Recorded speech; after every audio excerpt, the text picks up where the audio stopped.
ฮักแพงบ่ฮู้ว่าจะปังจะดังไปถึงไสแค่มาลัยหน้าเวทีก็ยังเกือบทะลุหมื่นยังบ่นับพอฮักแม่ฮักเอามาให้คนละตึบคนละตับยังมีมาลัยอีกรวมๆแล้วมื้อคืนนี้ทะลุหลายหมื่น100%ทักทายสบายดี FC แฟนคลับทุกท่านมาพบมาพ้อกันในคลิปนี้โอ้ยห่างหายกันไปดนเนาะกลัวจะได้มาทำคลิปทำข่าวของฮักแพงนี่ก็บ่ธรรมดาแต่ว่ามันทนต่อกระแสของฮักแพงบ่ได้ทนบ่ได้อีหลี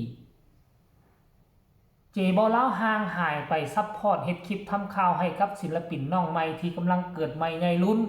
ช่วยพากันพยุงให้น้องขึ้นมาอยู่ในไลน์ตามปกติได้หากินได้ทำมาหากินอยู่บนวิธีตามปกติแล้วก็จะไปสอดซองหาศิลปินคนใหม่ๆไปติ๊กๆแต่ว่าครั้งนี้ทนต่อกระแสฮ้อนแห้งของฮักแพงบ่ได้กล่าวได้เต็มปากเต็มคำว่าน้องคือเป็นหนึ่งในวงสองของสาวน้อยเพชรบ้านแพงไปแล้วน้องฮักแพงวรัญญาพรช่วงหลังๆก็ได้ยินข่าวว่าหากระจบการศึกษาแล้วก็ได้ทุนการศึกษาปริญญาตรีต่อได้ยินข่าวโด่งดังว่าน้องตัดสินใจปะละการเรียนปริญญาตรีได้ยินว่าเดินหน้าเฮ็ดหมอลำอันนึงจะไปเรียนและอันนึงตั้งใจทำมาหากินตั้งใจทำมาหากินน่าจะดีกว่าจบปริญญาตรี4ไป3ปี4ปีเฮาหากิน3ปี4ปีเฮาอาจจะมีเงินมีรถมีบ้านเพราะว่าหมอลำเนาะเฮ็ดให้คนรวยได้มันบ่คือแต่กี้หมอลำสร้างความสุขให้กับแฟน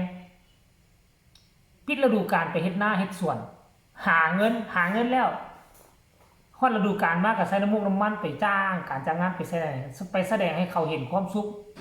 แต่ทุกมื้อนี้มันบ่แม่นหมอลำนี่คือมีมูลค่ามหาศาลแม้แต่ละคืน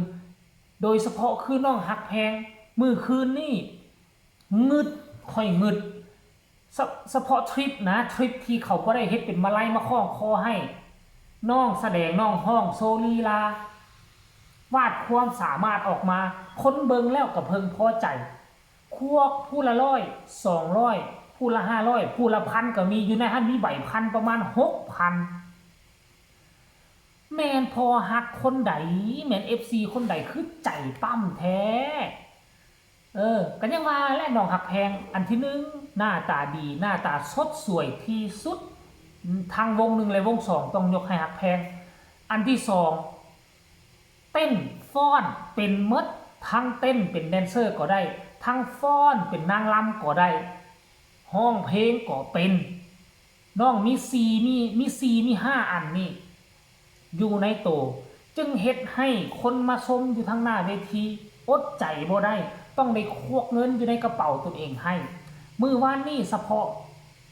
ทริปหน้าเวที6,300 6,400 500แหละ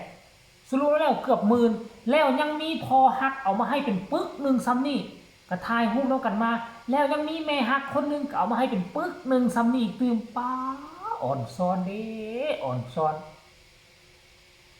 อันนี้แหละเขาเอิ้นว่าอดส้มจึงได้กินหวานคันท่าน้องฮักแพงบ่อดกินเปรี้ยวก่อนหน้านี่นะบ่อดกินเปรี้ยวของปีที่ผ่านมานั่นหมายเข้ามาชีวิตหมอลำของน้องคงจะละหกละเหินง่ายไปวงนั่นแล้วก็ง่ายไปวงนี่ง่ายไปวงใดก็เริ่มนับ1ใหม่แต่ว่าน้องบ่ไปใส่ปัญหามันมีไว้แก้ไขเกิดประเด็นดราม่าน้องปักหลักอยู่บนนี้ในที่สุดมันก็ประสบผลสำเร็จว่าประสบผลสำเร็จได้ทุกมื้อนี้เห็นบ่ล่ะผ่อนรถด้วยตนเองก็ได้ขี่ไปการไปงานทุกมื้อมีเงินไปปรับปรุงเรือนปรุงซ่านปรับเปลี่ยนห้องนอนแก้ไขห้องนอนเรือนก็มีแล้วบ่จำเป็นต้องซื้อเรือนหลังใหม่มีแต่ซื้อรถมาให้ตนเองขี่แล้วก็ซื้อรถมาให้พ่อแม่ในปีหน้า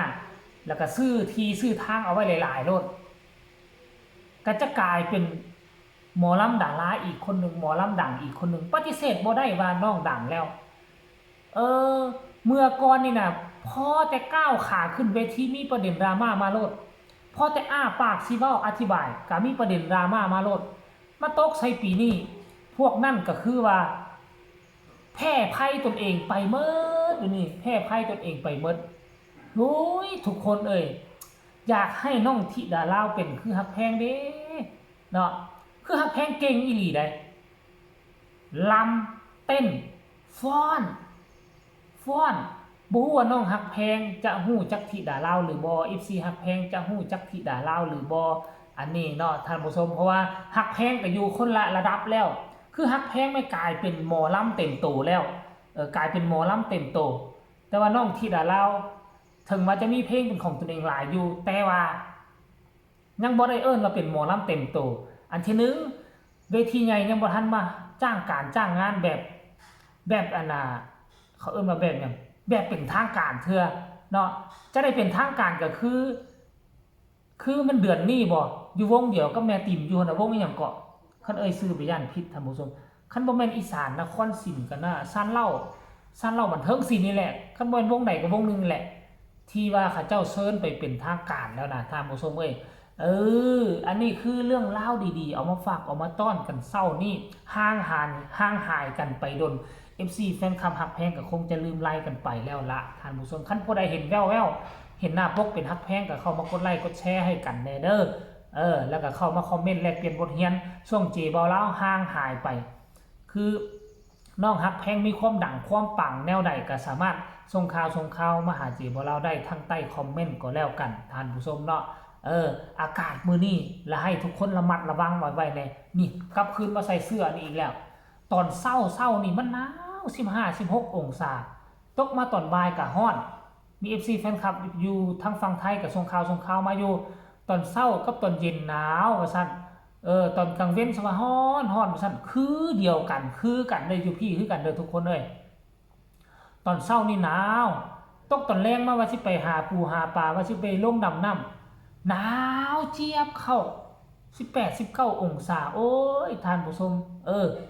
มันแตกต่างจากน้องฮักแพงแน่น้องฮักแพงนี่โอ้ยทุกมื้อนี่ย่างกายทางใดก็ได้แต่มาไล่เป็นตาอ่อนซ้อนเด้มื้อคืนนี้รวมๆแล้วก็โอ้